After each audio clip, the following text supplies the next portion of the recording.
Om Swastiastu.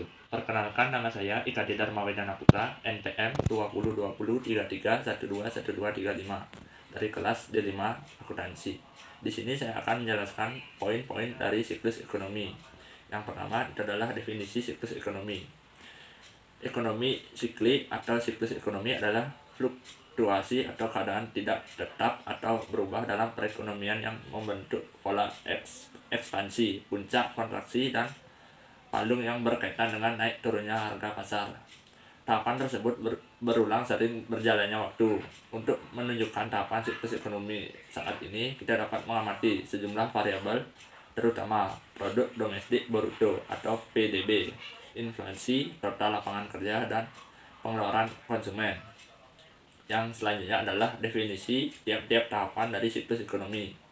Siklus ekonomi terdiri dari 4 fase yang terus berulang seiring waktu. Masing-masing fase mewakili kondisi perekonomian yang menjadi fokus utama penelitian dan kebijakan ekonomi. Fase dalam siklus ekonomi terdiri dari yang pertama adalah fase ekspansi. Ekspansi ekonomi adalah periode ketika aktivitas ekonomi agregat meningkat. Pada fase ini, siklus bisnis dari PDB real tumbuh selama 2 kuartal atau lebih berturut-turut, bergerak dari palung ke puncak. Yang kedua itu adalah fase puncak atau peak. Fase puncak adalah titik tertinggi dari siklus bisnis. Itu adalah periode setelah ekspansi sebelum kontraksi. Itu adalah titik balik setelah ekspansi ekonomi melambat tetapi sebelum bergerak menuju kontraksi. Yang ketiga adalah fase kontraksi atau resesi. Fase kontraksi adalah kondisi penurunan siklus ekonomi yang dalam sehingga angka PDB berada di kisaran minus. Yang keempat adalah fase palung atau trough. Fase palung adalah titik terendah dari siklus bisnis. Itu berlangsung ketika resesi mencapai titik terendah sebelum menuju pemulihan dan ekspansi ekonomi. Beberapa faktor seperti produk domestik bruto atau PDB, tingkat bunga, tingkat pengangguran, dan tingkat produksi dapat membantu menentukan sebuah perekonomian sedang berada di periode mana. Fase ekspansi ditandai dengan tingginya pertumbuhan dan produksi serta rendahnya suku bunga dan pengangguran sehingga grafik akan naik. Namun akan ada saatnya fase ekspansi mencapai titik tertinggi yang disebut dengan titik puncak atau peak. Setelah mengalami fase puncak, perekonomian akan turun kembali. Sebaliknya dengan fase kontraksi, indikator perekonomian menunjukkan penurunan pada grafik. Jika penurunan terjadi selama 2